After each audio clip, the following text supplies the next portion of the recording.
Have you ever been trying to make a change in your life and been left thinking, I know what I need to do, I just can't do it? Whether it's trying to lose weight or study for an upcoming exam or whatever it is, we know what we need to be doing, but somehow we often seem to find ourselves falling back into our old habits, and it feels like nothing ever changes. Enter the self-help industry. If you're anything like me, you've probably watched hundreds of videos, read dozens of books, and listened to however many podcasts claiming to deliver the best new life hacks and pro tips that will completely transform the way that you live your life. Some of it is really good. I can point to a dozen or so books or videos that have fundamentally changed who I am as a person for the better. The rest maybe haven't been so life-changing. In many of these cases, I have this feeling that the advice would work if I actually went and did the things that I was told to do. But that's exactly the problem. After we consume the content, we go, that was neat, and then completely fail to integrate that knowledge into our lives.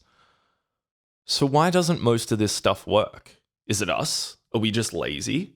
Why is it that some pieces of advice seem to stick so easily, while others feel impossible to actually follow or remember when we actually need it? Here's the secret. The really good stuff doesn't focus on changing your habits. It doesn't give you one weird trick to get ahead. The really good stuff, the stuff that changes your life, it doesn't change external things. It changes who you are. Or, to be more accurate, it changes how you think about yourself. In psychology, there's this idea called the self concept. It basically consists of all the ways that you see and think of yourself. For most of us, this is what we call our identity. Or, to put it another way, self-concept is simply the answer you give to yourself when you ask the question, who am I? All of our lives, we're taught that to change who we are, we need to change what we do. If I go for a run every day, then I become a fit and active person. If I act confident and flirtatious all the time, I'll become the coolest person my friends know. If I study really hard for my exams, I'll become a top student. It's logical, right? The problem is, as far as your brain is concerned, that's exactly the complete wrong way of going about it. First, we need to change how we think about ourselves. Then, we can change our behavior. This probably seems counterintuitive, so let's break that down with an example. I remember one day when I was working at a pub in Melbourne, I had this co-worker who'd been trying to quit smoking for months, with very little success to show for it. One day, she comes in super fired up about this book that she's been reading, and how she was confident now that she had what she needed to stop smoking for good. The secret? Well, first the book taught her to identify as a non-smoker. That was it. She couldn't help but rave about how she was now suddenly able to see herself as a non-smoker.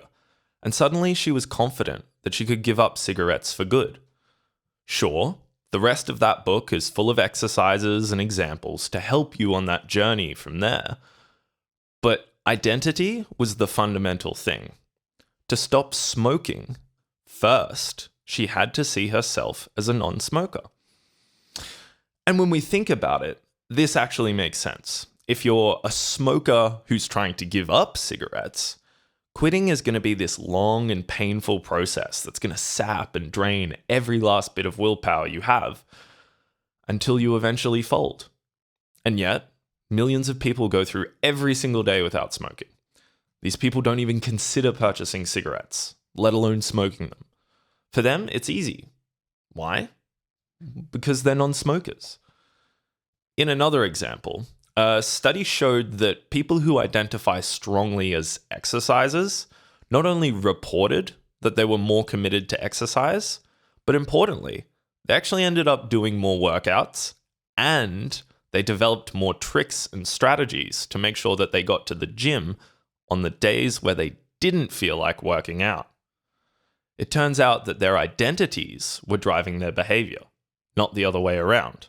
And this is pretty profound because if we can train ourselves to first adopt a new identity that's consistent with the kind of behavior we want to engage with, then we're much more likely to succeed.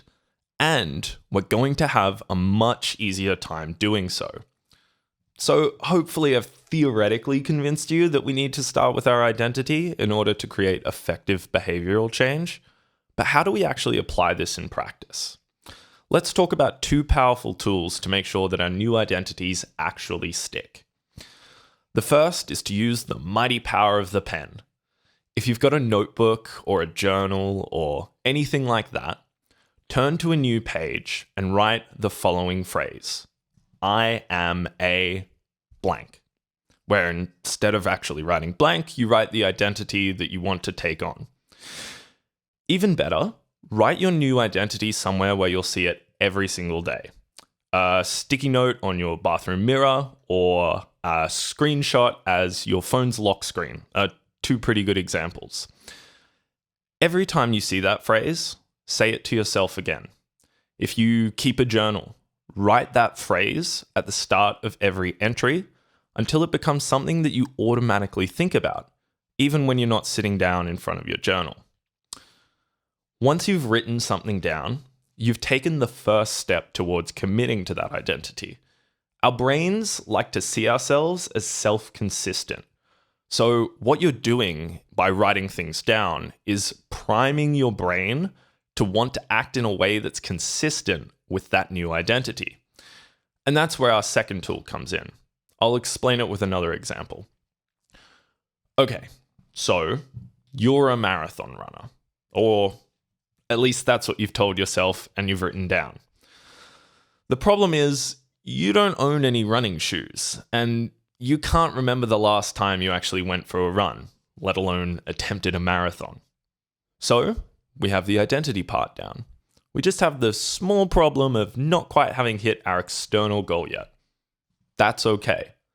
Let's start by asking ourselves, if a record-breaking marathon runner found themselves in the exact situation that we're in right now, what would they do next? Well, first of all, they'd probably go out and invest in some running shoes, and they'd probably start going for runs every day. Right now, it doesn't matter how long the runs are or how fast we're completing them. What matters most is that we're improving our pace and performance over time with consistent exercise. And once we've gotten on track with our running routine, the next thing we might want to do is have a good look at our diet and lifestyle factors. Are we eating what we should be? Are we drinking too much on the weekend? Maybe we should hire a running coach or enter in a 10-kilometer fun run that's coming up. That'll give us a good benchmark of our progress so far. In the end, we may never end up actually breaking any marathon world records, but we'll probably become a pretty good distance runner. And that's how this tool works. Once we've adopted our new identity, we can ask ourselves at any moment, what would a blank do in this exact situation? Whatever answer comes to you, go do that thing. There are two reasons why asking yourself this question works. First, it gives you something specific and actionable you can do right now to align your behavior with your identity. This taps into that desire for self-consistency. Every time you do an action that's consistent with your identity, you reinforce it, and so it becomes easier and more automatic to do that thing in the future. Second, it allows you to take a specific positive action towards your identity, rather than passively doing things that are away from a previous identity. So for example, everyone knows that to be a healthy person, we need to avoid junk food. But if someone hands us our favorite chocolate bar, it's going to be pretty hard to do that. What if instead we asked ourselves, what would a healthy person do in this situation? Well, the answer would be to say no thanks and maybe ask for a piece of fruit or something. You work it out based on the situation. But now, instead of feeling bad and having to expend your willpower avoiding the chocolate, you get to feel good about moving towards your identity of being a healthy person. And this is why having your new identity somewhere like your phone's home screen can be so powerful. Every time you see it, you ask yourself, what would that person do right now? Well, you are that person now. So go show the world what you can do. Start with your identity, and the new behavior will follow. If you found this video helpful, give it a thumbs up and subscribe to the channel. That really helps other people find this content and helps the channel grow and reach new people. If you've got questions about anything that you've seen in this video, or if you've successfully used this technique to drive change in your own life in the past, let me know about it in the comments below. I'd love to hear your stories. Finally, I just wanted to quickly shout out Atomic Habits by James Clear. I actually recently listened to the book for the first time, and it has a fantastic section on identity and its link to habit formation. So if you haven't read it and you enjoyed the content of this episode, go have a look at that for some more detailed advice on how you can make identity-based changes in your life really stick. Anyway, thanks for watching, and I'll see you in the next one. Cheers.